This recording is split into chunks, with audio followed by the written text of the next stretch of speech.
walk for him. Yeah, the guy, the last guy tried to get the gold by the tail. Oh, that's crazy. And then there's the other guys that I saw was the guys who do the coaches. They call it it's like we'll fight them. Oh, I didn't catch any of that. No, they have everything. I mean, the men who fight they came to the conference with us. There were two contestants. No, I have two. One with like two I think it's contestants. No, the other one. I have a picture. You know, they have like the media day. And you know, Saturday before the first and then at the beginning of the year. You know, the shape. You know, they have the orange shape or the color. No, I mean my brother. He went. First you get the pie. And you're drinking and you get it. So you get a chance to go to the ring and you can drink. My brother went like this. He walked away. I do.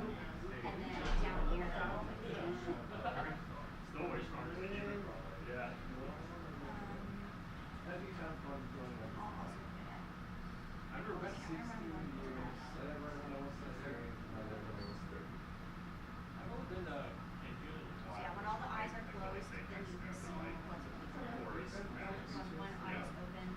Very nice. You went down to look at when you were captain. no, The it's girl who was like the that's what they call the inside the beach. oh, okay.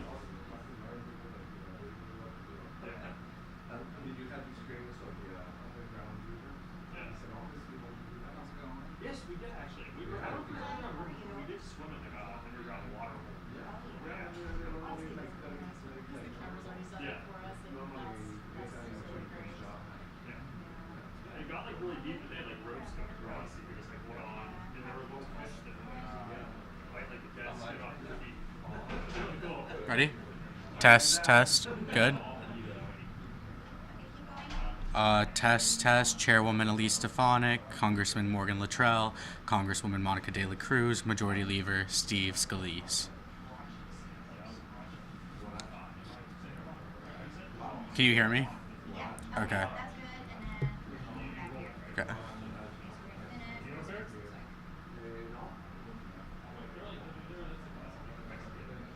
Yeah, yeah. I think we're but I think more when I was like really young, we had very fashionable to have like the Levi's cap everything on the best one in the overall. I have my own that's what we're like. It's kind of Jesus Christ. Yeah, they kind of salt and made it with the leftover tires. Oh, really? One tire that we got in the leather. So do I put a coffee or just overrated two lines? Well, actually, There's an appetizer that is Yeah, you don't have to mess with those ones. You'll literally just put that when they walk up to the podium, and then the little, don't do the middle one, because that, There's no round it's the top that says leadership right there, and then president. Yep. I'm muted before you go. Yeah, muting is. I just thought I went to the Something group to get the something parking process and parked down over it. So, they're on mute right now. It's on. My new truck. I have place to Launch this. to stay for all the tacos. So all the new tacos that we have, we have place for the next week. How much would you use it for? I think they were made for tacos. More or something. yeah. And then there's beautification. Oh, that's just I glass. say this because it helps. And I have like the police lights. Oh, really? Yeah. But they're not blue and red, they're like, you know, white and It's just red. not always on. But they start flashing behind me. Oh, shit. I like that. That's delicious. Yeah, my own car. Tori bought it for me. She helped me in 2015. It doesn't. That's good for a new taco. My first taco was the group one. It was like the pretty juice. That was my old taco. It was in great shape. It was in 2005. So 10 years old, they bought me a new one. The ways they eat it before, they said like a meal to the leadership. They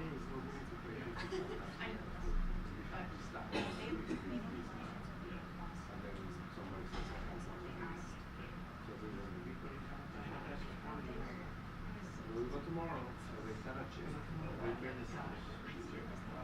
Daryl, take Victor. I'm sorry, we're gonna go get the one. We got Jackson guys, but he was nearly all to yesterday. It's on a green, when I pulled the YouTube stream. Saturday, radio. It was all the police, you know. It's hard to drive. You can't get in our Yeah, stores. their thing But was then also there's guys like that have too much shit. and it's also And they have to put, you know, like Don Lee. This truck that I have, it was, Don Lee drove it from New York. This She was, give it to him by 60 minutes. Yeah, they And have then a she, huge and anticipation. he's like, talk to him. He says, so many hours. Victor, I have too much. Half of my shit doesn't fit there. And he's true, and more like the case, the way they built it, they took the back seat, but the way it's built, the case is taking too much space. So, I have to take a picture, I'll show you later. Now I have a system, you know. Do you build like some guys build like one? Maybe, but I don't want to do that. But now I have a system, and I have like, you know, you open the bag, and I have like 3 bags with my systems, you know, 2 blues, and then I put top, and then one of my trappers in top. Yeah. And then in the middle, I have the, like the fancy lights at the end, and then big kaboom light, they light. See, I know everything in my head, you know.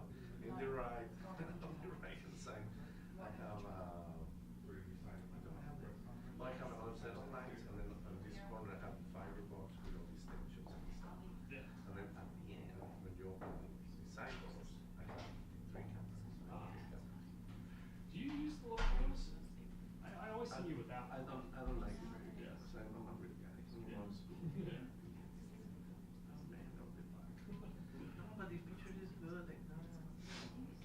This picture is better. I like the 280, but it's just like Yeah, it's not the they're same big thing cameras. like a gaggle with that is that like you know somebody wants to look at that, nobody wants to look at it. It's just yeah. So I know, like, you know, Paige has one, Omar has one. Some guys are using the little ones, 70 or 90 or Yeah. something. Yeah. Like, I don't like that one. I don't like the touch screen. no. I like that one. Yeah. I'm old school. You know, like when we do stickers or whatever, this camera, then what Do you have 3 like that? That size? do what? 3 cameras that size? I have a 700, and I have, this one is a 400, I have a 200, not my phone, Okay, yeah. and I have, please give me one of those. Oh, okay, This is yeah. FX9, but I'm not. Yeah, that's it. So I'm just waiting. Movie camera, right? I'm just waiting, yeah. That's more cinematic. But you see, that's pretty interesting, you know, and use like that, you know, little fancy. Now Saturday morning was only FX9. Oh, really? Saturday morning they wanted to work on the FX9s. So I'm just waiting for a couple of accessories. Yeah. But to put that in your store, you gotta add one.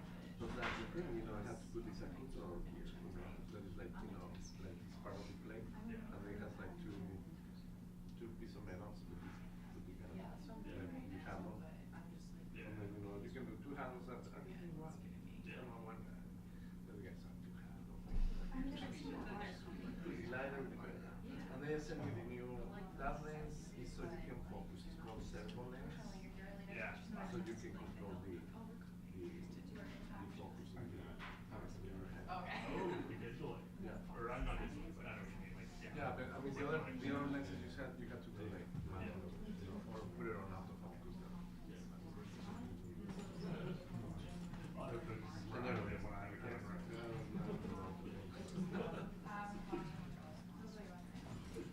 But yeah, no, that's all. I have one, I have 4 cameras. And 2 GoPros. Are you going to Japan or Australia? Now they're sending me reporters, and then whoever's cheaper, it'd be cheaper for them to fly the guys from LA.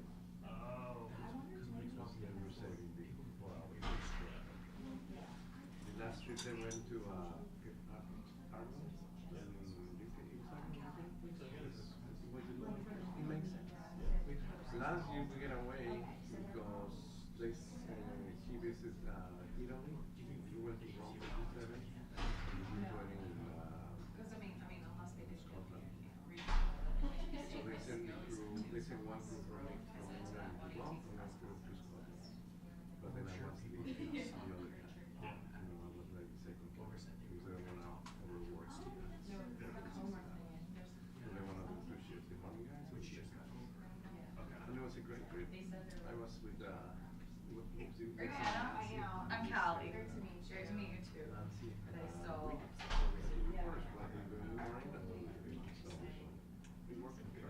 That was a good trip. The last trip that I did was to Poland with the president. Yeah. Because we were No, you're sorry. No, I can't see you. Now I know. You're just out of it. The ship did not happen yet. Yeah. It's crazy. If there's a But possibility. I'm going to Italy next Wednesday. Oh, yeah? For fun? Nice. Yeah, my daughter is doing her master's in Bologna. Cool. For international studies with young couples. She's at the end of the semester. Yeah. So the 17th, the 18th, no, the 19th is the ceremony, and then the 20th we all go to take the train from Bologna to Napoli. Yeah. Take the ferry to Positano for 3 nights, and then go to Capri 3 nights, and then go back to Napoli 1 night, and then 4 nights in Rome, and then come back to work. Have you been before? In Rome, yes, but not in the south. Okay. I've been in North, honeymoon was south. We flew to Milan, and we did the train to Venice, Florence, and we parked in Florence for like 3 days, and we did a day trip to Siena, San Gimignano. We only had pizza, and then I was like, we went out. But my You wife good got over there? her Rome. Huh? I've been in Rome so many times. Were your kids, was anyone coming out over there? Yeah. I got some people. I've been on that building. I was thinking, I was here, I've been over here in ages. Used to be, we didn't get here like 24 or so hours. Yeah. That's part of the British process. We're going to offer the church. I'm gonna start late, it seems. I'm sorry?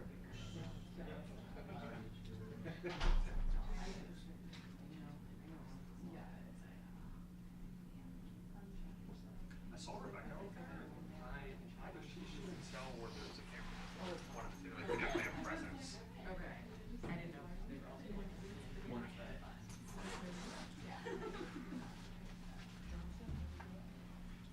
How's it going, man?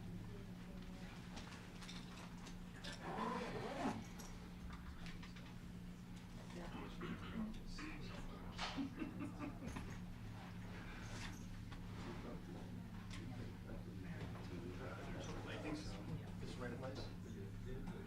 Yes, I was gonna say like Tuesday, 3 Mondays, Yeah.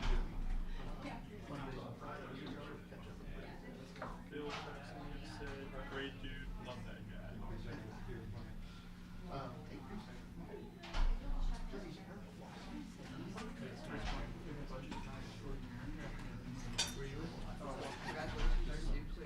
Congratulations. Not gonna say much. Can we just evict the baby? No, I didn't go to OU. But as Rebecca told me outside, she's like, you look like you have less than 7 weeks. I was like, thank you. That's how I got to Oklahoma. Love you too, sweetheart. I've never been before. I want to play She's just a play good golf. gal. I don't know, Oklahoma seems cool, I guess. Yeah. But it's beautiful. I've only been there once. Small and all the scanners. Where'd you go? We were just doing a cross country trip from. And they worry more about that, so it's weird to like, The time I was living in New York. get So this place where stopped like, to get of the Memorial, the city, Stockyard, I guess. Had the biggest steak of my life. You went to County? I don't remember the name. If it was, 20 years ago. if it was the steakhouse in the, around the creek, around the, yeah, it's County. It was very good. Yeah. I remember it was an incredible amount of like near twisters forming as we were driving. It was like early June, and a huge thunderstorm broke out. I don't know what it is. We're way out by the Panhandle or some kind of like prisons where the criminally insane. You know what I'm talking about? Yeah. And so like it was like lightning flashing and like that's the sun. I'm like this is like a horror movie. This is about to get real bad. It's Oklahoma to be. I mean, have you followed the shit in Henrietta that happened? Where he's from? Yeah. It's. I mean, he just found 5 like kid bodies in the backyard of somebody. Yeah. Was arrested, and then they gave him $100 bond, and for no reason, he was arrested. They gave him $100 bond, and he was out for 2 years while waiting for him, and then that's 2 years. And they just found him. He's buried. That's after McCurtain County. Cold-blooded. No, it's Kansas. Still Still flat. Yeah. And you've seen the latest, I'm like, so like, my brother is the ex-husband of the daughter of the Oklahoma County Sheriff. Really? Yeah.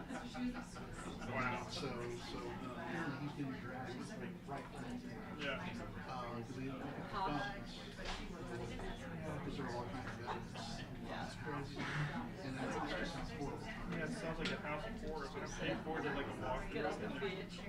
I didn't see the video. I just didn't want to just like, I do.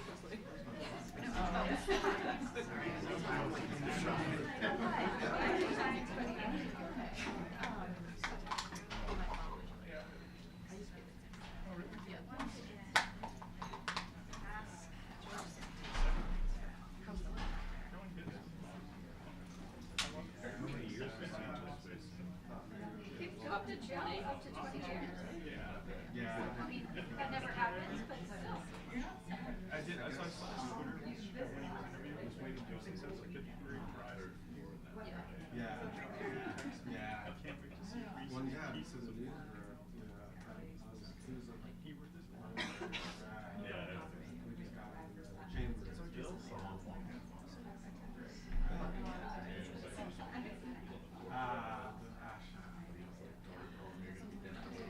Right, right. Well, I'd seen on Twitter where the Capitol Police is like, yeah, right? And Kevin. Yeah. Oh, and That's actually the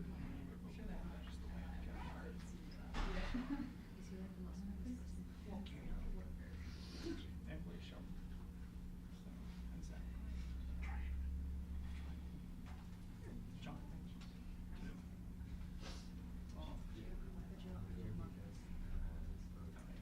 don't know. I was.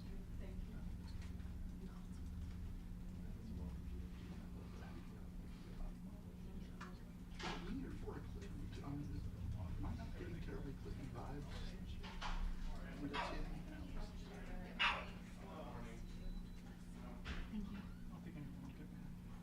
If I've just been through too many of these, I don't really get scared of the rest of these.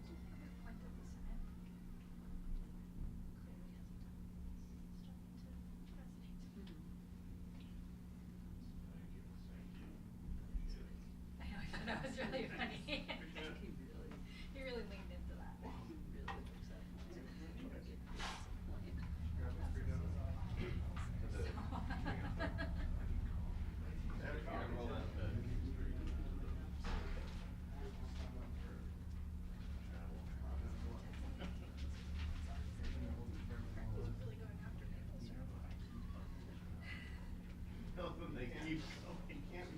That's like my favorite thing, right? For like the process, the like list of things that they receive from the side. Those just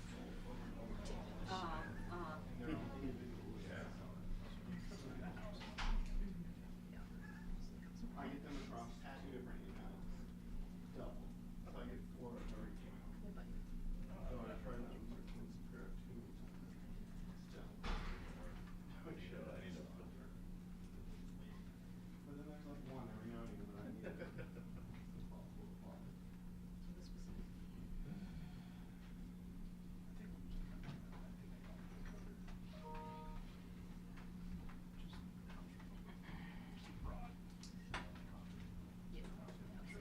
Second, so I'll figure it out eventually. My dad's tired, so I don't know about it. Yeah. Then he left. They went to Florida when I left, so.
Good morning, everyone. As every American knows, our country faces an unprecedented border crisis. Since Joe Biden was sworn into office, our borders have been overrun by a record number of illegal immigrants, the direct product of the Biden administration's failed open border policies. We know that fentanyl is the leading cause of death for adults aged 18 to 45. This catastrophic border crisis is a national security crisis, an economic crisis, and a humanitarian crisis. Every district is a border district. Every state is a border state. In fact, in my home district in northern New York, we have seen an over 800% increase in illegal crossings in the past year in the Swanton sector. And with Title 42 set to expire tomorrow, Border Patrol officers are reporting an unprecedented surge at our southern border, totaling over 26,000 migrant apprehensions in just 72 hours. This is unsustainable. And as Joe Biden continues to fail the American people, House Republicans are committed to solving this issue with the Secure the Border Act, which will finish the wall, advance border technology, and support our brave Border Patrol agents. And it will deliver on a key pillar of our commitment to America, a nation that is safe. And as we have done each week, I'm proud to highlight two of our freshmen newly elected members, both from the state of Texas, and both who are going to discuss the importance of the Secure the Border bill that we will pass this week. I'm going to first turn it over to Congressman Morgan Luttrell from Texas 8th District. Oh, great. Good morning, and Chairman, thank you so much. My name is Morgan Luttrell. I'm from the 8th District of Texas, which sits just above Houston, and my district is actually the landing zone for the flood of illegal immigrants coming across the border. Now, this bill that we're pushing out and we're going to be voting on tomorrow is great. I'd like to thank Chairman Green for his hard work and the committee itself. It's a step in the right direction. In my district alone, the fentanyl deaths are categorically increasing every single year. That's a bad thing. We are seeing a surge of illegal immigrants landing in our district. We have a neighborhood in my district of 50,000 illegal immigrants. That has to stop. Tomorrow, when Title 42 ends, I'm talking with family members and friends that work in CBP, and they are extremely concerned because you have to realize there's been over 5 million illegal immigrants crossed this. That's more than the state of Louisiana and Mississippi's population combined. That's North Dakota, South Dakota, and Nebraska combined. We could create an entirely new state on just illegal immigrants that have come across the border. That has to stop. It is cratering the infrastructure at our southern border, and this bill addresses that appropriately. And with that, I'll pass it off to Ms. Monica de la Cruz. Good morning, everyone. I'm Congresswoman Monica de la Cruz, and my district lies in the southernmost tip of Texas, including McAllen, Texas, which will very quickly become ground zero for the illegal immigration that will really surge and come to a surge after Title 42 is lifted. I want you all to understand that this district has one of the most Hispanic counties in the entire nation. We are concerned. I'm a mother of 2 children. I live in the district, and I'm concerned about the amount of fentanyl that's coming through. I'm concerned about the inhumane treatment by the Biden administration and his failed border policies on the immigrants that have been coming through. Between April 16th and April 30th, we had 30,000 illegal immigrants cross through the RGV sector. 30,000, 20,000 of those assigned to Brownsville, Texas. My sources in the Mexico area tell me that between Matamoros and Reynosa, we have 50,000 illegal immigrants waiting to cross our border the moment Title 42 is lifted. The Biden administration has failed the American people. He has failed our Border Patrol agents. He has failed our border communities, and he has failed America with his open border policy. But the GOP here will pass this week H.R. 2, which will put order on the border and finally secure our borders and bring our immigrants in a humane manner. Thank you. We will now hear from our Majority Leader, Steve Scalise. Thank you, Elise. Americans around the country have seen month after month the crisis at the border get worse. And they've been looking to this administration and calling on this administration to do their job and secure America's border. But they failed time and time again when we pressed the Biden administration to take basic steps to secure America's border. They've refused to acknowledge the problem, let alone to address the problem. Most of the problems we're seeing at the border were created by Joe Biden himself, starting on his very first day in office as president, when he sent a message throughout the world that America's border is open by doing things like halting construction of the wall, reinstating catch and release, terminating the Remain in Mexico policy, the Northern Triangle agreements. Those were all things that were working to establish a rule of law. America's the most generous nation in the world in terms of immigration policy. We allow more people to come into our country every year legally than any other nation in the world. And yet when you have an undermined rule of law, where more than twice the number of people who are allowed to come in legally every year are coming in illegally, we don't know what the real number is because the Biden administration won't even share it. We know of a number of people on the terrorist watch list who have actually been caught coming across our southern border. We don't know about the gotaways, how many people on the terrorist watch list that are coming here to do us harm, and not just from South and Central America. This is a global problem. Over 140 different countries have been identified having people come over our southern border illegally. This is a national security crisis that is clearly affecting our immediate southern border colleagues in their districts, but it's affecting every district in America. Every town in America is now a border town because President Biden has brought this crisis to them. When they're sending people all over the country by dark of night on buses, on airplanes, not even alerting local authorities to know how many people are going to be coming and where they're going to stay, which schools they're going to be going to.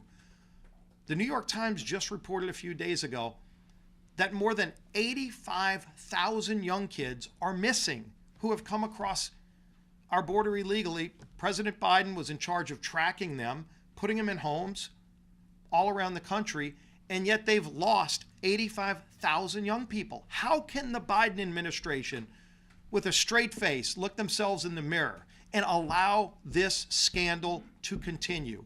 But yet they do. And so as House Republicans, we said we're not going to sit on the sidelines like President Biden has, creating this problem. We're going to actually work on solving this problem. And so tomorrow, the day that Title 42 expires, we're going to bring H.R. 2, the Securing the Border Act, a bill that actually focuses on solving the problem so we can get back to the rule of law and have a secure border in America, reestablish a legal path to come into this country like so many great immigrants have, like my great-grandfathers, and so many of our families came to this country seeking opportunity in the American dream. When you undermine the rule of law and create this crisis where now every single day in America, 300 young people are dying. Americans are dying because of the drugs being brought across our southern border because Joe Biden has turned operational control of our southern border over to the Mexican drug cartels. He's allowed it to happen. We've embedded, I think all of us have gone down the border. Most of our conference members have gone down to the southern border. I've embedded with Border Patrol agents. They'll tell you what the problems are. And in fact, we've listened and taken a lot of those ideas and put them into this legislation. We worked with all members of our conference to come up with a bill that will actually solve the problem. And what does the president do? He issues a veto threat because he wants an open southern border. The American people are sick and disgusted by this dereliction of his duty, so that's why Congress has acted, just like we did to address the debt ceiling 2 weeks ago. This is something we've been working on for months. Speaker McCarthy reached out early in our new majority to the president to address the debt ceiling before the midnight hour. You know, as Janet Yellen can pick the X date and maybe it's June 1st, we didn't wait. We started taking action.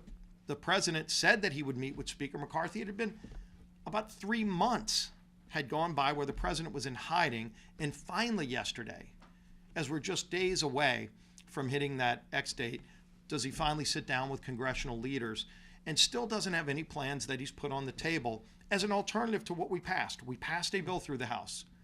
There is no bill in the Senate. I'd love to see the bill Chuck Schumer has to default because he won't even bring a bill to the floor to pass on his own And so if he wants default, we don't. And so we took action to address this crisis. And it's not just the debt ceiling crisis, where the credit card of the nation was maxed out by Joe Biden's spending over the last 2 years. It's also the spending problem in Washington that got us here. We addressed that too in our bill, with real reforms to spending, with actual economic growth so we can get our economy moving again, to get people back to work, paying into the system so we can strengthen programs like Social Security, which have been undermined under the Biden policies. So I would encourage the president to not just sit and call people names and spread misinformation about the legislation that was passed. If he doesn't agree with our bill, he needs to put his own alternative on the table about how to solve Washington's spending problem as we're dealing with the debt ceiling. With that, we'll be happy to take questions. Another bill you guys have up on the floor this week is about extending the statute of limitations on pandemic unemployment benefit fraud. George Santos has been indicted. One of his indictments is for unemployment benefit fraud. Does that undermine the message you're trying to send with that bill? And then also, given all those indictments of Mr. Santos, a question for you and Chairwoman Stefanik is, should he resign? So first of all, in regard to George Santos, he was already removed from all of his committees. There is a legal process. The charges just came out. We just saw some of them this morning. And so in America, there's a presumption of innocence, but they're serious charges. He's going to have to go through the legal process. But we're going to continue to work to root out fraud. And there's lots of it. And we're talking about tens, if not hundreds of billions of dollars in fraud in many federal programs. We've pointed this out. I mean, they're not even checking Social Security numbers. So you've got reports of people even in foreign countries getting taxpayer money for things that should be only available to Americans who are coming on hard times. Not to go to drug cartels or to people that just want to bilk the system. And so I hope Democrats will support us in rooting out fraud. They haven't shown an interest in it so far, but we're going to bring legislation to continue. Does it undermine the message that you're trying to send with this bill, though, with this indictment of one of your... Obviously, he's going to have to face the charges that he has. Again, he's got a presumption of innocence, but that court process is going to play itself out. But he's already been removed from all of his committees. And I don't know if anybody else has... Sure, I just want to add to that. As I've said from the very beginning on questions on this subject, this legal process is going to play itself out. Unfortunately, this is not the first time a member of Congress from either party has been indicted. There are a set of rules, and as the majority leader stated, he voluntarily had stepped down from his committees. We are committed to making sure that we root out any fraud when it comes to unemployment pandemic assistance, and we're working to have support from our conference, and it's good policy, and we urge the Democrats to vote in support of it. Yes, in the back. Thank you so much. The NDAA markups were supposed to start this week. Republicans on the committee postponed them indefinitely. Is this related to the debt ceiling debate? And if not, do you know what's going on there, why the delay was enacted? Yeah, right now as the debt ceiling negotiations are going on, if you even want to call them negotiations, again, we've passed a bill to address the debt ceiling. One of the things that we included was reestablishing what the amount of spending should be in Washington. We bring it back to what it was pre-pandemic. We, again, have laid out what that should be, but as we're in these final talks, I mean, there might only be 2 weeks left before we actually hit the date. So I'm hopeful that as the speaker meets with the president and the other congressional leaders on Friday, that they can get some real specifics that get us closer to an agreement. And so for now, we're gonna wait and see how that process plays out before starting the NDAA. But we've already been doing work on what those policies would look like on a National Defense Authorization Act. Can I say as a task member? Oh wait, I'm sorry. Yeah. I just want to say, since I am on the House Armed Services Committee, we've been working diligently at the subcommittee level and full committee level, and just as the majority leader said, we will be prepared to pass a robust NDAA. So when you talk about indefinitely, the NDAA is the one bill that every single year we've been able to deliver and pass, certainly since I've been in Congress, but for decades. Last question. Speaker McCarthy scheduled an event later today. Congresswoman Rashida Tlaib was scheduled in the Congressional Visitor Center to hold an event on Nakba, which is the day that Palestinians remarked the founding of Israel as a catastrophe. McCarthy's event is blocking that. It's a bipartisan briefing on the U.S.-Israel relationship. Any comments on that move by Speaker McCarthy to occupy that space during that time? and then on the fact that Tlaib was holding that event in the first place. Well, the party in the majority is able to hold hearings and meetings, and I applaud Speaker McCarthy for holding a briefing for members to celebrate the 75th anniversary of Israel. America was, I think, the very first country to recognize Israel as a Jewish state. We've been such tight allies throughout their existence, and we've seen attacks and growing anti-Semitism even here in Congress, and we've been very vocal speaking out against any anti-Semitism, but I think it's important that we continue to celebrate and share with all of our members why it's so important that we have this special bond with Israel. The Speaker just came back from actually addressing the Knesset a few days ago, which is very historic. I think Newt Gingrich was the last speaker to address the Knesset. He and Prime Minister Netanyahu both spoke, and we've had a very special relationship. It's been very strongly bipartisan. Obviously you've got some elements of the Democrat Party who have become vocal against Israel. But again, we're going to stand up against any kind of anti-Semitism or any kind of attacks against Israel, and I applaud the Speaker for having a briefing that all members are able to come to. Thank you all. See you on the floor. It's a strong package, and I'd encourage every member to vote for it. Have you made a decision about stripping out E-Verify? No, it's in the bill, and we've been talking to our members about it. We had a good meeting this morning. A lot of those questions were answered. Will there be amendments to that? Yeah, there's so many changes. I'm no longer the whip. When I was whip, I still didn't answer that question. So we're always talking to members about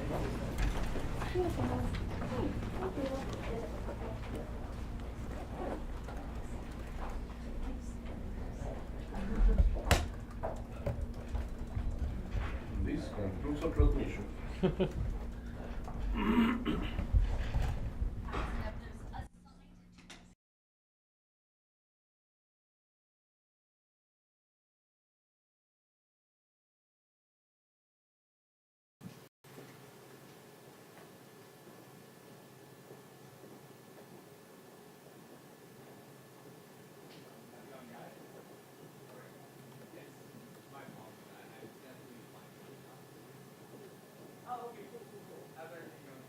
All good.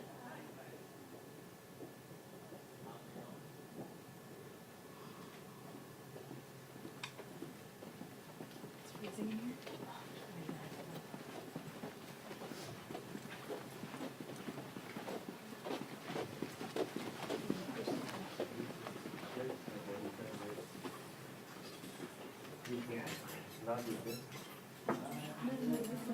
Yeah, there's another one. But I was thinking we can set up the same spot, but I can just ask a them reaction. So we can have both sides.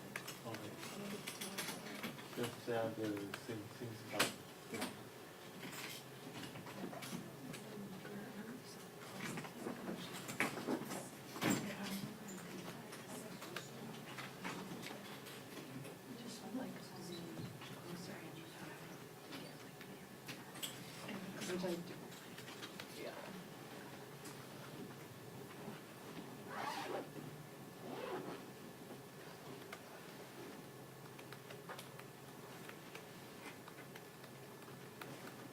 Hi, this is Eleanor.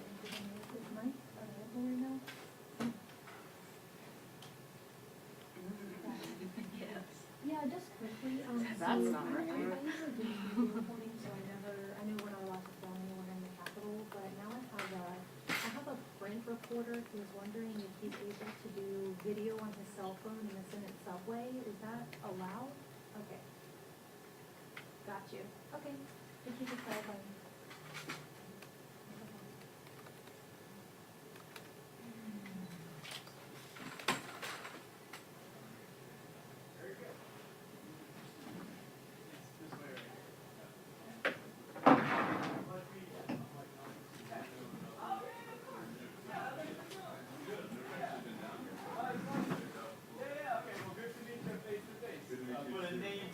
Face to the email and all that. Yes, sir. Yes, so for that one, this will be the studio.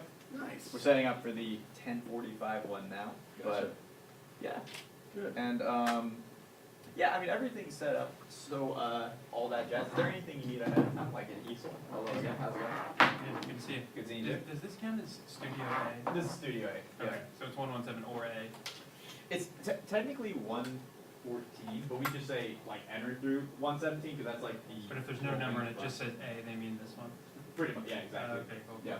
Alrighty. For sure? So it's one at 10:45, right? 10:45, yeah, 10:45. And Who then, is that? Are you on that one? I'm not, I'm the one who's on. Okay. Yes, yes. But yes, so is there anything you need, that's covered, is there anything you need like an easel or anything like that? No, but as long as that podium is where it's at. Yes, sir. You know, as long as no one steals it, it will be staying there. That is for sure. Awesome. I hope no one steals it. That'll be awkward to explain to management. I'll come down early and put some stuff up there for the speakers, run a show and all that stuff. Perfect, perfect. When did the last one prior to our thing? So this one's like 10:45. Yeah.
Hey, it's Devin. Hey, just wanted to double check to make sure, two for scene 22 is still, for the president of the county. Did you bring live view? Didn't bring live view? Okay, thanks. Need to bring the live view? No. I don't think so. I just called in.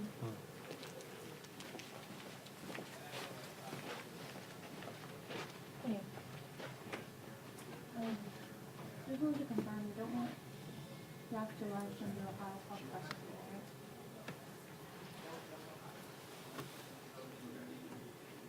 No, it doesn't. Well, I don't have much capacity because, so we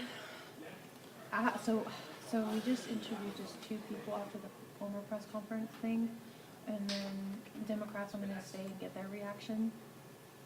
And then after that, I'll probably just work on, I'll probably just work on, just writing the story, so I'm not gonna try to chase people today, really. I don't have time to. This is a lot of information. If it's something more simple, then yeah, sure, but this is something I think it's not very easy. How's everything been? Good, good. I'm not. Sam, pleasure meeting you. It's pleasure. Pleasure. Yes. Are you with the caucus? Yeah, Oh, wait, that's at 11:30. Oh, yeah, okay, so that's, okay. Okay, good. He has to go set up at 11:30, remember, but he can bring the live view when we come back at 2. And I don't know if, maybe I should call Poppy because I don't know if, maybe I should go, but I don't know. It's just too much. See how much I finish, I guess, until then. But Liam is here. My point is Liam is here, so if he has time to go or if he's assigned to go, then I can just have them go with Jack and then try to film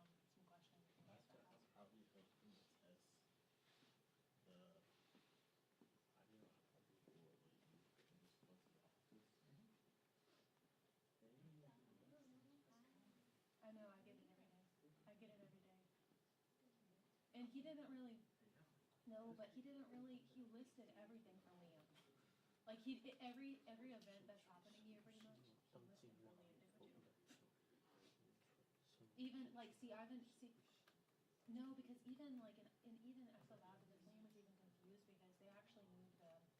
So after this 9 a.m. press conference, he was supposed to go to the Republican weekly stakeout, and usually they have it here in the Capitol, but today's one of those days where they moved it to the RNC lobby over near Capitol South Club. So when Liam was like, "Where do I need to go?" and I was like, "Oh, we don't have time to go there actually." So like, you can't have. I mean, I feel bad because you're right. Like, they're just assigning him to do this stuff. They have no idea where this stuff is. you know.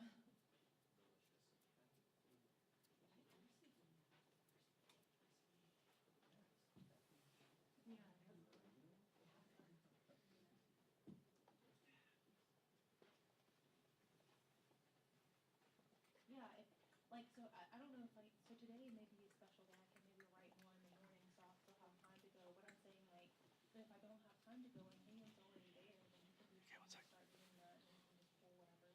Because if we're gonna do this merge thing, then he's gonna have to be able to do that anyway, right? And we're gonna be using this, we're gonna be getting used to using this stuff too. Yeah. Go somewhere, yeah, work with the cameraman.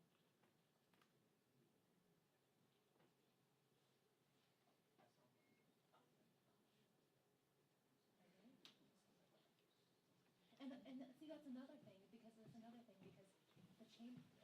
how, I don't understand my role in working with Leon exactly.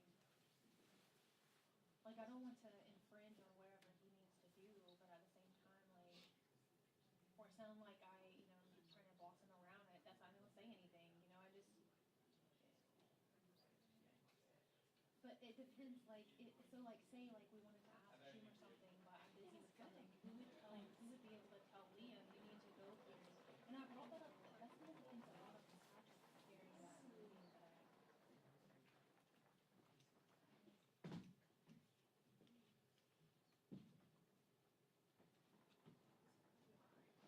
Yeah. Exactly. Yeah, exactly, because we're supposed to do counterparts, I'm not supposed to be telling him what to do. Yeah, exactly. And then vice versa, like even if William wanted me to go somewhere for whatever they're doing, and then that interferes with whatever we're doing for our show, it's kind of hard to, yeah.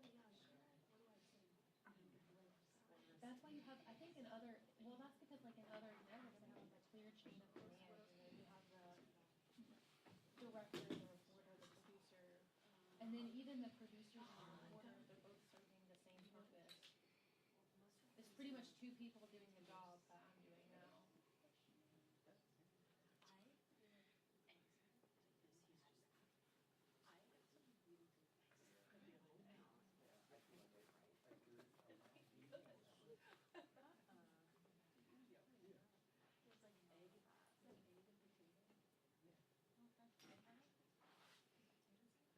You want your coffee too? I'll grab them in a second. Yeah, and that's another thing, I kind of feel like.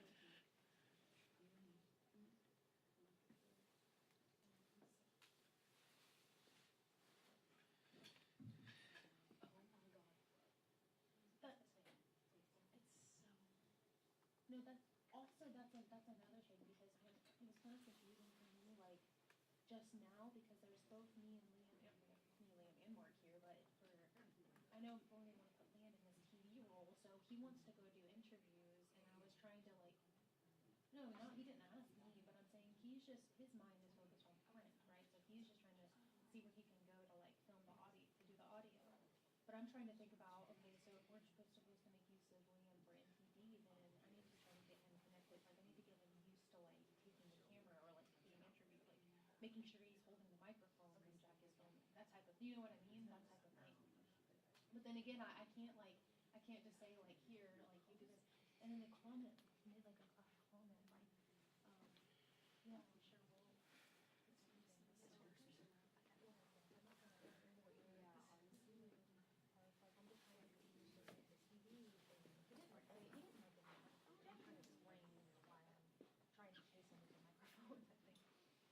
How's it going?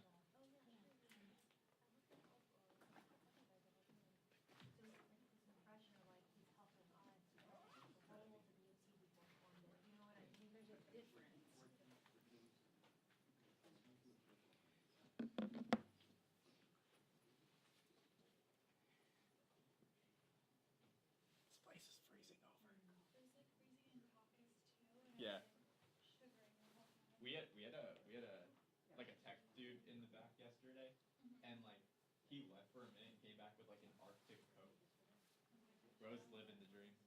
The Pope style coat. Yeah, yeah. What I need. Nah, facts. This tie does not help.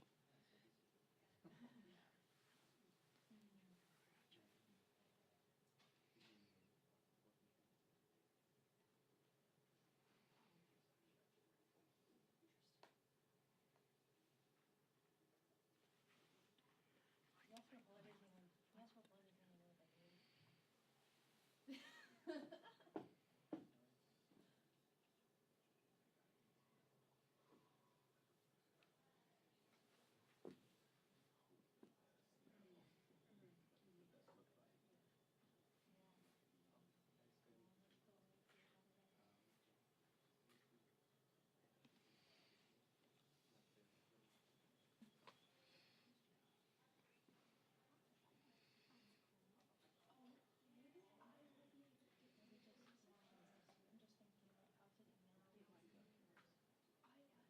If we just listen to do that, and then we just use conventions, we can just use it as a thing, and we would start making like a little simulation.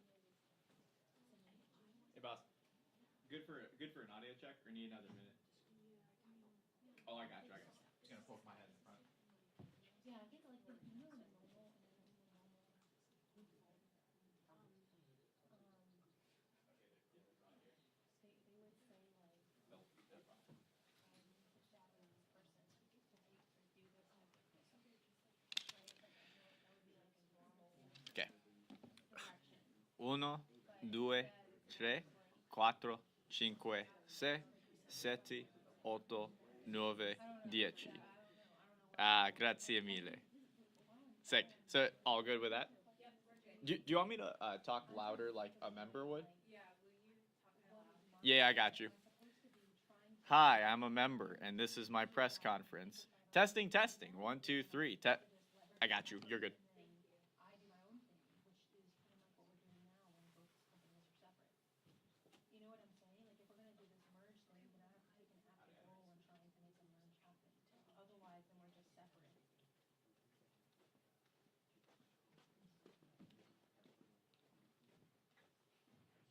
But that's not how this company is. That's not how this company is working.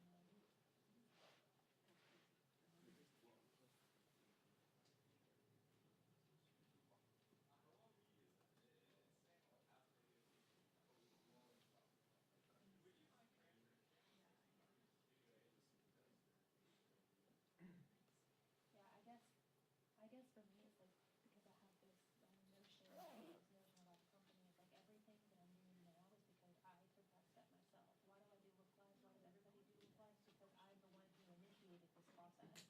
You understand where I'm coming from? So this is another.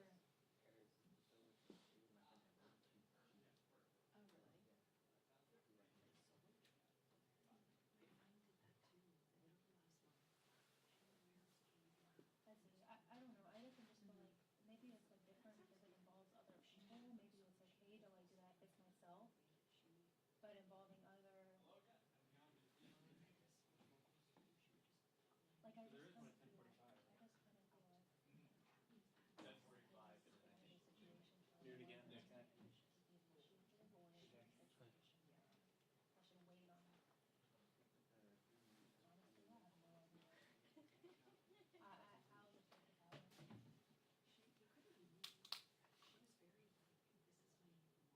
Yeah, no, I question. I would always say, oh, no, yes, no, this is the right thing to do, but am I doing it because she knows this is the rule? It should be coming from top-down direction, not bottom-up direction.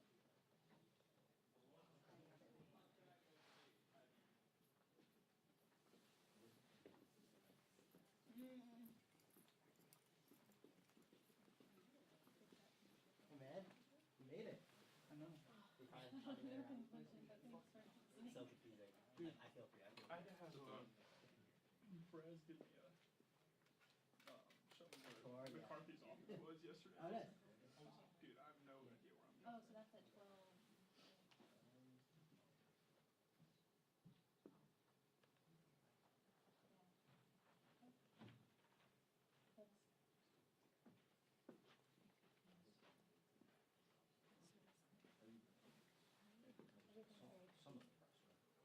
No, I know. About this merging thing, I'm trying to Oh, the figure out. NTD thing? Like just merging the two companies, because it's something I think no other media's ever done before. Print and TV merged together. Well, I mean, CNN has print and TV. What do you mean? But I think they have, Yes, sorry. but they have two different, like, they have a lot more manpower. Well, that's for sure. They Yeah. have a whole, like, writing side and a whole TV side. Mm-hmm.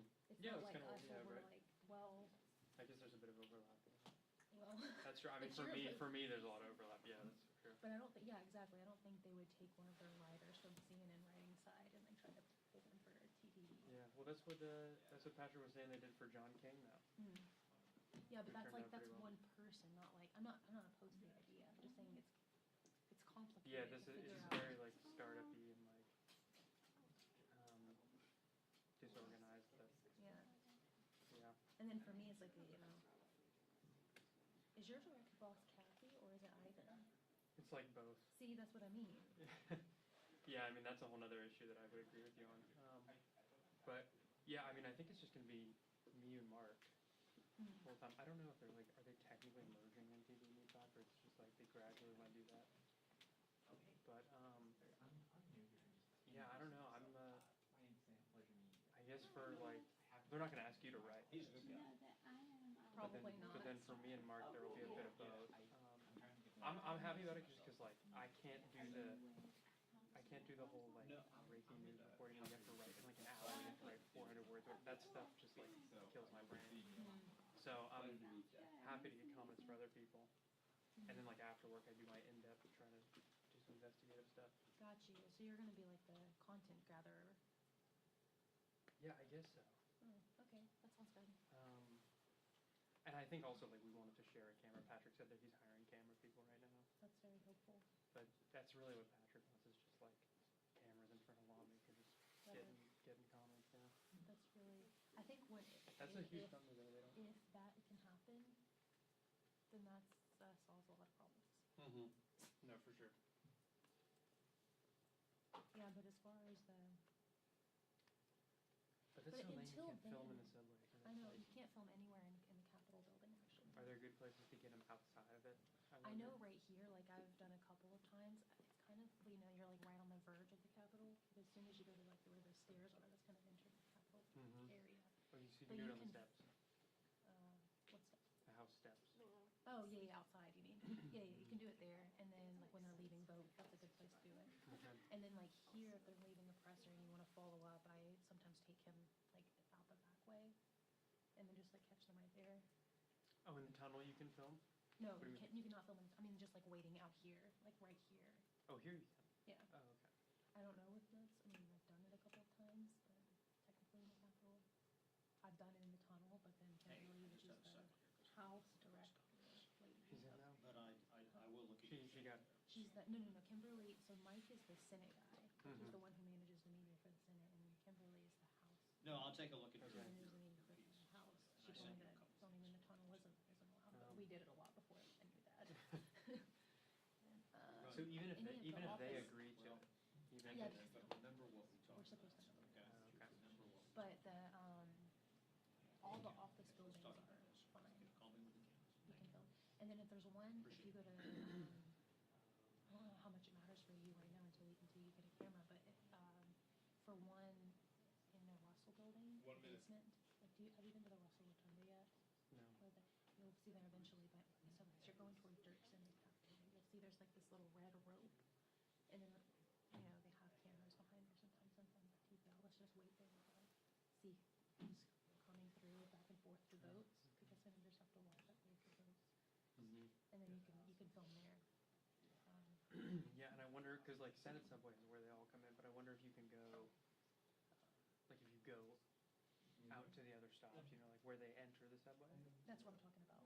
You can do that. Yeah, yeah. Okay. Russell, there's a Like by the designated office space. buildings. Yeah, there's a designated space in Russell. You'll see where the subway ends, where there's a red rope. and Cameras go media there. stands behind Oh, there. okay. You won't see them there all the time, but mainly if like you just want to get a pool of people. No, for now I'm just wondering if I can like film with my phone. Yeah, I think you can. There, sure. So maybe I'll try that one. Yeah, for sure. Are you going to the Ohio clock? 2 p.m. is the post-policy luncheon. They haven't told me, but he did put luncheons. Yeah, that's the one he's talking about, the Okay. 5 o'clock one. Why did it say 1 o'clock? Yeah, okay, that's right, there's that Republican. It's actually at 2 o'clock. Okay. These headshots, yeah. So it is at 2, not 1? It's at 2. Okay. Yeah, this happens a lot, to be honest. But cameras have to set up at 11:30 and recognize 3 of us. If you, I don't know what your assignments are like. If you want, I can kind of like, I can take you to the West Football area. It's near the subway. Yeah, If sure. you want, and Yes. then- That would be great. I just saw it, yep. Because Yeah, that would, always because like have Senate Subway had so Yep, many. yeah, so. Yeah, like you coming just, in. We put in the door. Yeah, no, I know. That's the thing, which is, I But would, I would love the to. Russell one is where they get on. the subway. Yeah, Are there like multiple stops? there's the Dirksen one, the one that's closed. That one goes to Dirksen, which is Okay. where the cafeteria is, and Hey, I gotta go, I gotta go. it's to Russell. Good morning. Pleased to be joined with Vice Chair Ted Lieu today. House Republicans over the past 2 weeks have been on the defensive. The American people are outraged that House Republicans voted to cut Medicaid, to take food off of the tables of working families, and to roll back 100,000 manufacturing jobs, lay off thousands of first responders, and eliminate 108,000 public school teachers teaching jobs. I'll let the vice chair speak to the veterans' health care cuts in a moment. We're here today with a warning for Senate Republicans, because once again, it appears that folks on the other side of the Capitol are underestimating how reckless and extreme this group of House Republicans is. But think back to the omnibus fight just last December. House Republicans walked away from the negotiating table and showed us they are not just unwilling, they are unable to govern.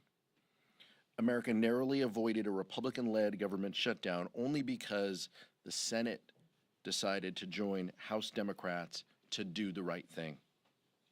Then Leader McCarthy could not be seen supporting the omnibus because he needed the Freedom Caucus votes to become Speaker. Nothing has only changed. In fact, his position has only hardened. Senate Republicans are putting their heads in the sand if they think that the extremists within their party will have a change of heart.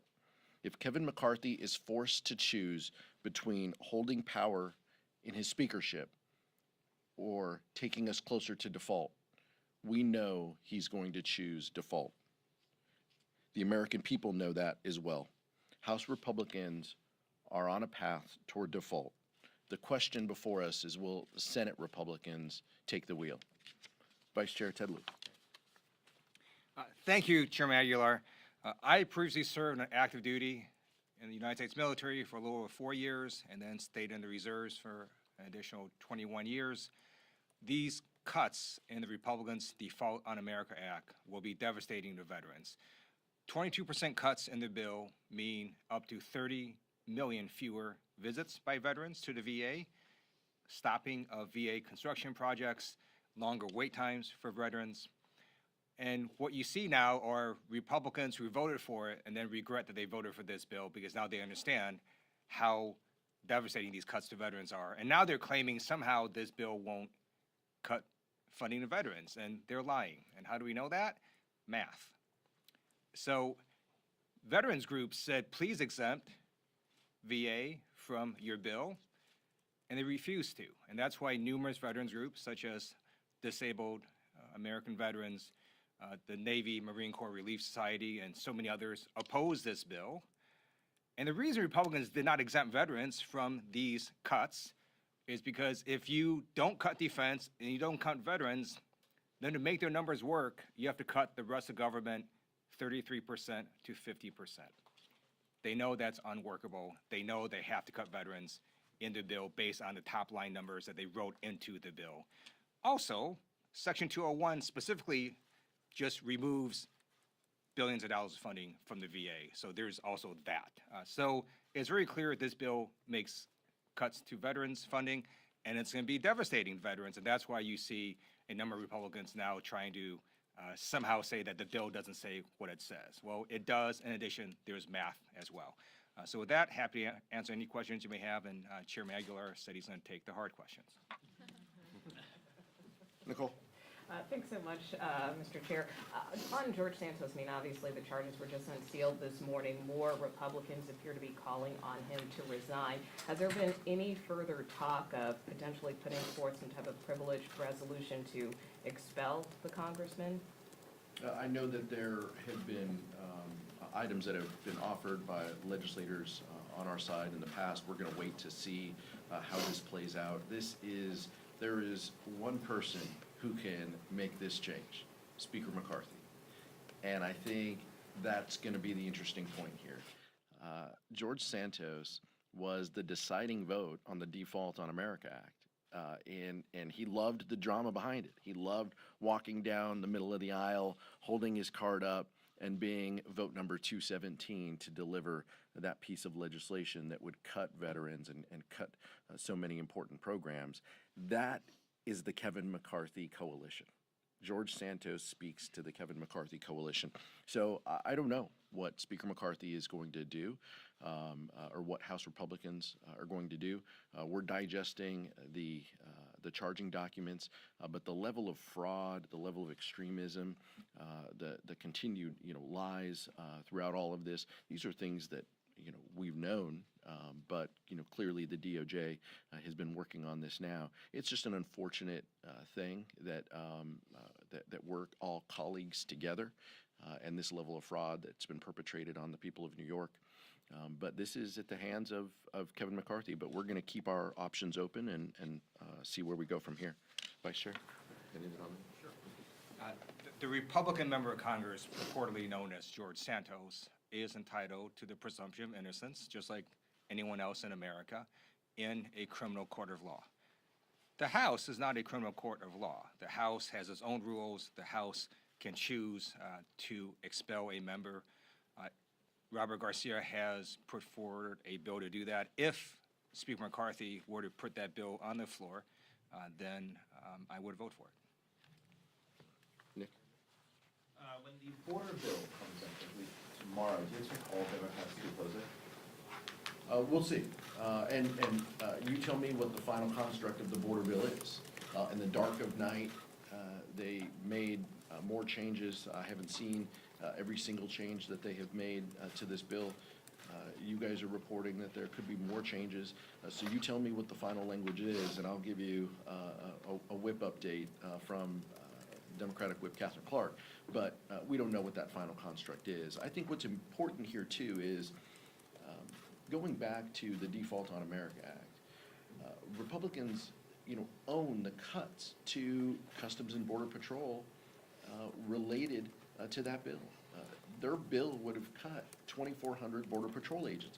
So now this piece of legislation says we're going to plus up the border. We're going to add law enforcement officers at the border. Your bill 2 weeks ago did the opposite. And so we're, color us confused here, but that's, I think, where we're at. I mean, in addition to, expanding child detention and doing so many terrible things, eliminating our asylum process that would likely have impacts to Ukrainian refugees as well. There is so much terrible policy in this bill, but I'm just a little confused that they want to cut Border Patrol agents 2 weeks ago and now add them back. So I don't know what their strategy is on this. Max? On the debt limit, you mentioned you want Senate Republicans to take the wheel here and kind of step up. We just saw over the weekend, 43 of them signed this letter saying no clean debt limit. How do you reconcile that fact with what you're calling for? No, all I'm saying is, we need some rational leadership here, and I'm just pointing out the obvious that I don't think House Republicans have that gear, and so I think that it's important for Senate Republicans not to leave the game here. But look, highlighting the fact, 3 of the 4 legislative leaders ruled out default. There's only one that didn't rule out default yesterday, and he sits in the Speaker's office. So I think that's incredibly troubling, and I think Senate Republicans should just take note and make sure that as we get closer to this potential default that will have dramatic impact to the American people, raising costs that they'll have to pay, increasing interest rates, tanking the economy, creating more joblessness, potentially 700,000 jobs, according to Moody's. I mean, those are real factors, and I just hope that Senate Republicans don't take their eye off that ball. Excuse me, Chairman. Go ahead, sir. Thanks, Chairman. Liam Cosgrove with Epic Times.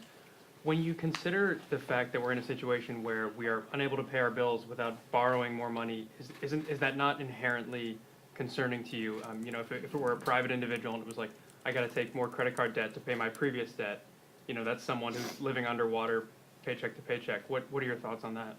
You know, I think it's an incredibly important conversation, you know, here in Washington, D.C., to talk about spending, to talk about debts and deficits.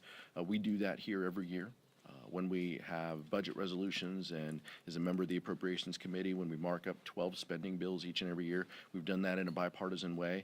Oh, by the way, the last 2 years under Democratic control, we increased in a bipartisan way the budget for Customs and Border Patrol.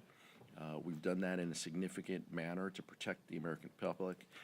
So while Republicans want to continue to support the Default on America Act that would make dramatic cuts to FBI funding, Customs and Border Patrol funding, that's not who we are. The American public understands that we cannot get close to default. America has never defaulted on our obligations. We cannot do that. And I think it's accurate that 3 legislative leaders have said that we cannot get there. Unfortunately, there's one that has not said that, and that's the troubling part of where we are in our today. So let me just take your analogy, right? What does a normal American family do? So let's say you have a car loan. You don't just sort of say, oh, I'm just not going to pay the car loan because I have to cut my spending sometime in the future. Bad things happen if you don't pay your car loan. Eventually you're going to take the car and repossess it, right? So the notion that we're just not going to pay our bills and then somehow talk about spending in the future, that's insane. We just have to pay our bills because also it's in the Constitution. But to further that analogy, that family might say, I have to cut back, I have to buy, you know, retail brand of some food that I like, cut expenses wherever you can so that I can pay back that car loan and I don't default on it, my credit doesn't go down. A normal family has to cut expenses. And that's what we're discussing here, are severe cuts that need to happen so that we can pay back our debts without taking on immensely more debt. Right, but you don't not pay the car loan, right? That, all Democrats are saying is pay the bills. And then So we're you are happy in to talk support of about some getting- cuts? We're happy to, but why does that be cuts? The reason we're here, let's make this simple. Republicans did this massive tax giveaway to millionaires and the rich, and they don't want to pay for it. So why does that be cuts? Why can't it be revenues? Joe Biden put out a plan. It's going to reduce the deficit by $3 trillion.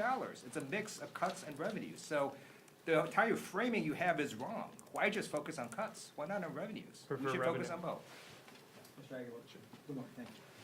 So the president yesterday, you know, we've heard your side talk about potential cuts to the VA, potential cuts to Meals on Wheels and things. Later, he was like, well, I'm not sure they even know what those cuts are. As you know, we're operating right now on an appropriations bill. Mr. Liu, you said this is about the math.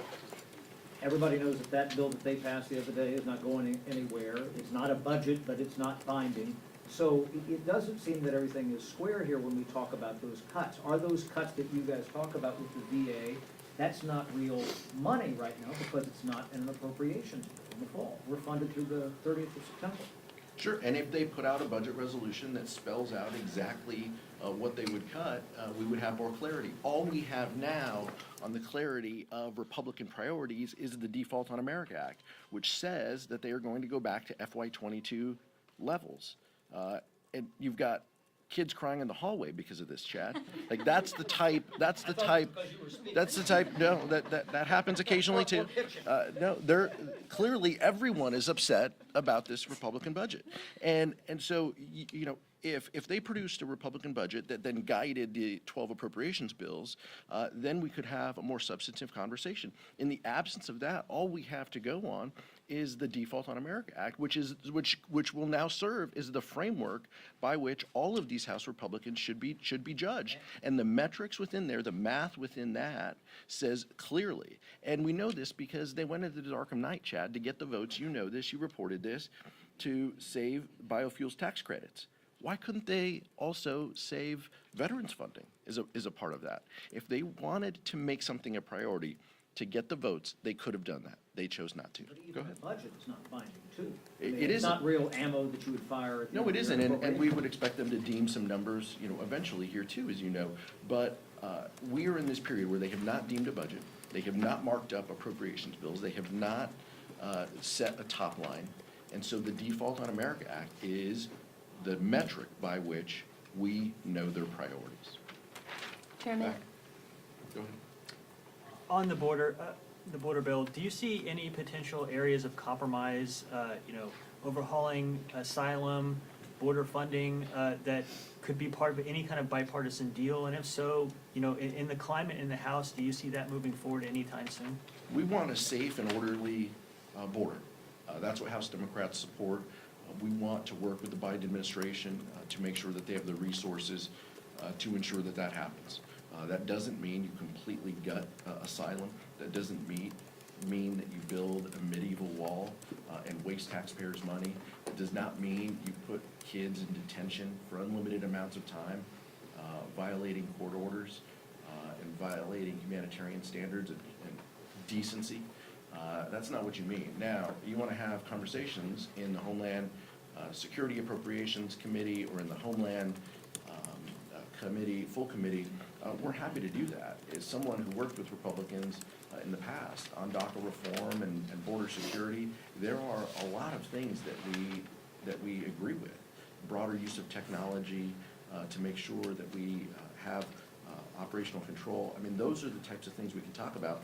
But this bill right now, and it's only getting worse. To get the votes that they need, this bill is only getting more extreme.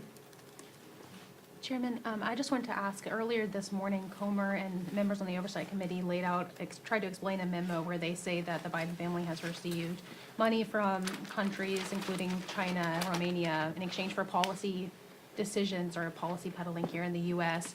They say they're marking up legislation to try to ensure financial transparency from the president and vice president.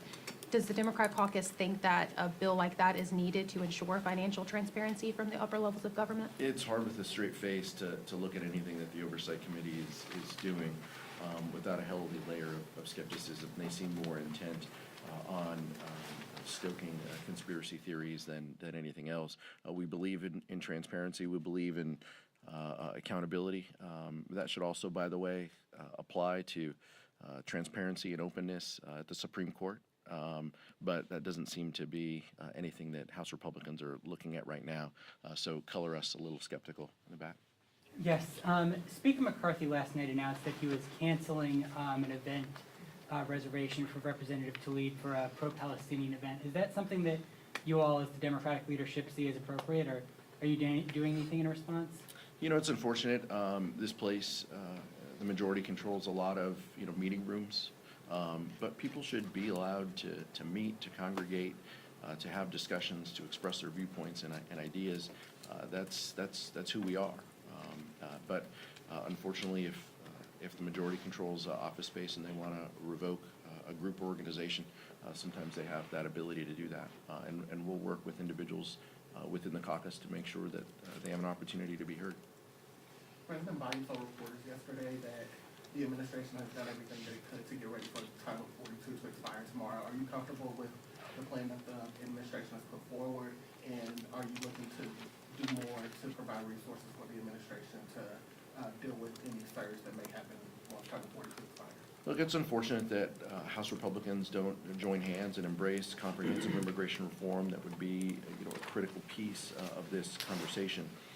Linda Sanchez is going to unveil the U.S. Citizenship Act, that is the House Democratic version for comprehensive immigration reform that has the support of the Biden administration. that will serve as our starting point in conversations and negotiations.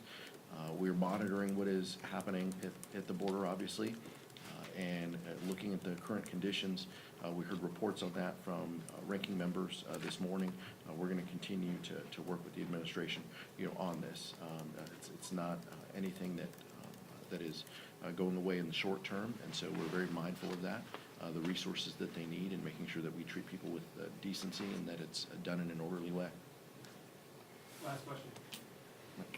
Another mass shooting over the weekend. We understand that was a topic of discussion in the caucus this morning. You don't control the floor. Is there a strategy that you've landed on to put pressure on Republicans to do something? I think we're going to continue to have conversations about that topic because it's not going away. We passed meaningful gun safety legislation in a bipartisan way last Congress. Unfortunately, it was as much as we could do. A lot of House Democrats, the Vice Chair and I, subscribed to efforts that would go further. We hope that those opportunities exist to have debate and to vote on those issues, assault weapons ban and continued resources and policy changes. We also know very clearly that the Supreme Court, it was mentioned to us today, has something on the shadow docket that would affect assault weapons as well, potentially prohibiting assault weapons bans. Those are difficult, and I don't think you can count on House Democrats to be quiet about gun safety in this issue. We asked Fred Gutenberg to come to caucus, the Vice Chair and I, this morning. We did that before the events of this weekend, but we did it with an eye that events like that this weekend would continue to happen. Fred's someone who has the respect of our caucus and speaks passionately about this, not just from the perspective of losing his daughter in a school shooting, but to make meaningful policy changes and how we capture data to talk about this and where the American public are. So he's someone who's a thought leader, and we respect him and what he's been through. And so we're not going to be quiet on this. We're going to continue to talk about the next steps, and we'll share those with you as we develop them. Thank you so much. Do you have anything? No, I'm good. Thank you.